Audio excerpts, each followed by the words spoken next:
Zofen ou Zolang.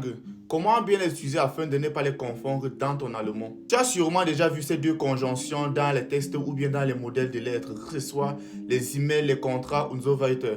Mais est-ce que tu sais réellement comment les utiliser? Reste surtout jusqu'à la fin de cette vidéo pour comprendre comment utiliser Zofen ou bien Zolang.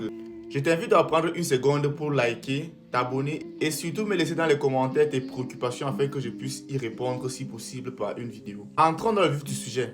Zofen ou bien Zolang. Beaucoup d'apprenants les mélangent, pourtant la différence elle est très simple. Il suffit juste de comprendre. Regarde jusqu'à la fin. En effet, Zofen veut dire en français à condition que aussi. Et il exprime une condition, c'est-à-dire il est plus proche du vin. Mais il est un peu plus formel, c'est-à-dire on l'utilise dans les emails, les contrats, les lettres administratives und so weiter. Et on l'utilise si et seulement si une condition est remplie. Et aussi lorsque la condition est ponctuelle, pas liée à la durée. Exemple simple, sofern du Zeit hast, kannst du mitkommen. C'est-à-dire, si tu as du temps, tu peux venir. Ou encore, à condition que tu aies du temps, tu peux venir. Ou encore, sofern es nicht regnet, findet das Konzert draußen statt.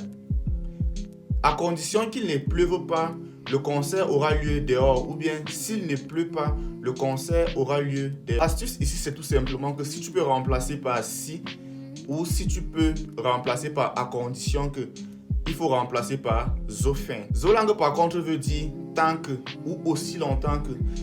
Elle exprime une durée liée à une condition continue. C'est-à-dire l'action se fait pendant que la condition reste vraie. Un exemple simple.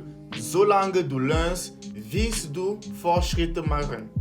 C'est-à-dire tant que tu étudies, tu progresseras.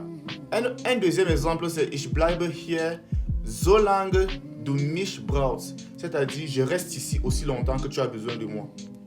Donc tu vois que l'action dure dans le temps, c'est-à-dire je reste là aussi longtemps que tu auras besoin de moi.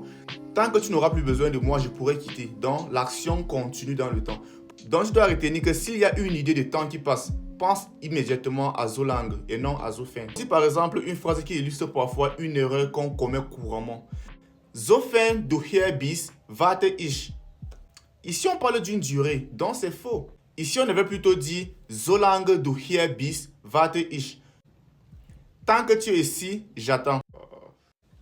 Donc pour ce résumé, on dira que Zofen ici exprime une condition ponctuelle et veut dire en français à condition que ou si. Il est plus proche du vin. Et Zolang exprime une condition qui dure dans le temps et veut dire tant que ou aussi longtemps que. Voici un petit exercice pour voir si tu as bien compris le concept. Quelle conjonction est-ce qu'on doit remplacer?